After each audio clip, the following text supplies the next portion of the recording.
السلام علیکم ورحمۃ اللہ وبرکاتہ۔ 313 ڈیجیٹل میڈیا سے آپ کا میزبان اختر رسول جنجو حاضر خدمت ہے۔ ناظرین، اسلامی سال کا پہلا مہینہ محرم الحرام 1447 ہجری ہمارے اوپر سایہ فگن ہے۔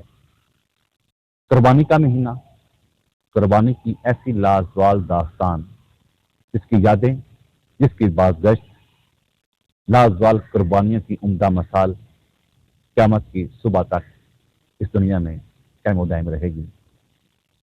محرم الحرام کے حوالے سے ہم آج نشست رکھ رہے ہیں۔ میرے ساتھ موجود ہیں ڈاکٹر قاری حافظ محمد عثمان مقبول صاحب۔ عاشورہ محرم الحرام کے فلسفہ کے اوپر ان سے بات کریں گے۔ آئیے ان سے سنتے ہیں عاشورہ محرم الحرام کے فلسفہ پر بات چیت۔ بسم اللہ الرحمن الرحیم۔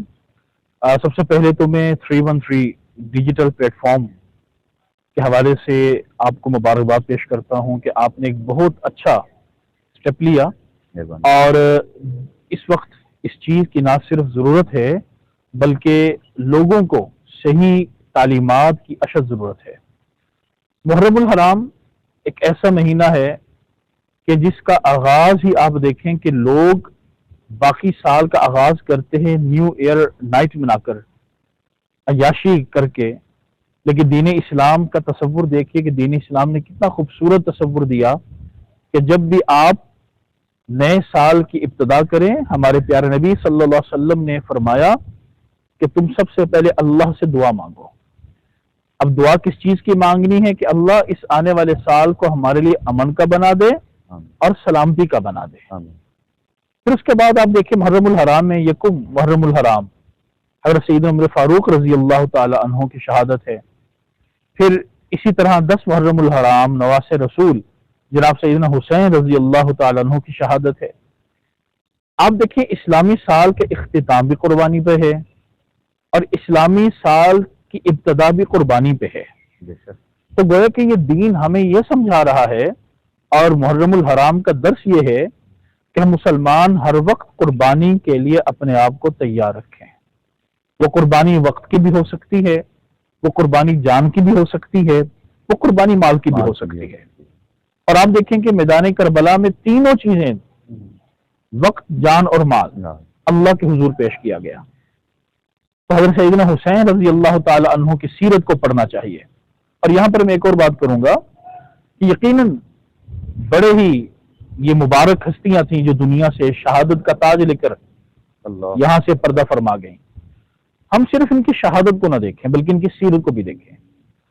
آخر وہ کون سی چیزیں ہوتی ہیں کہ جس پر اللہ رب العزت شہادت عطا فرماتا ہے؟ یہ محرم الحرام کا درس ہے کہ ہمیں دیکھنا ہے کہ وہ صداقت ہونی چاہیے، وہ دیانت ہونی چاہیے، وہ اللہ رب العزت کے دین پر چلنا اور اللہ کے رسول کی اطاعت ہونی چاہیے۔ اور جب یہ سب چیزیں ہوں گی اللہ شہادت سے نوازتا ہے، اور اللہ رب العزت نے دکھایا کہ جو ایسا کرے گا، میرے پیارے محبوب کی اطاعت کرے گا، ان سے حقیقی محبت کرے گا، یہ شہادت کا تاج اس کے ہی سر سجے گا۔ بالکل ہمیں سبق ملتا ہے کہ ہم اہل بیت کے طریقوں پہ چلیں، ان کے نقش قدم پہ چلیں، اور جو انہوں نے قیامت تک آنے والی نوجوان نسل کے لیے کیا وہ ہمارے لیے بشر راہ ہے۔ بلکہ میں اس کو یوں کہوں گا کہ میدان کربلا میں ایک طرف یزیدیت ہے، ایک طرف حسینیت ہے، اور یہ دو ایسے فلسفے ہیں جو قیامت تک ایک انسان کے ساتھ رہتے ہیں۔ اس کے دل کے اندر باطل کی طرف جانے کی بھی کشمکش اور حق کی طرف بھی ایک کشمکش ہے۔ اسی کشمکش کو دور کر کے حق کا راستہ اپنانا اصل میں یہ حسینیت ہے۔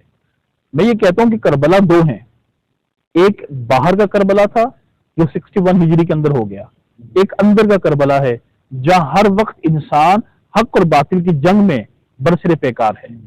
جس طرح وہاں حسینیت زندہ رہی اور یزیدیت تباہ ہو گئی، ختم ہو گئی، بے نام و نشان ہو گئی، آج اگر ہم اس دل کے اندر حسینی جذبے کے ساتھ اپنی زندگی گزاریں گے تو آج بھی اس یزیدیت کو شکست دیں گے، یہ حسینیت ہمارے اندر ہمیشہ برقرار رہے گی۔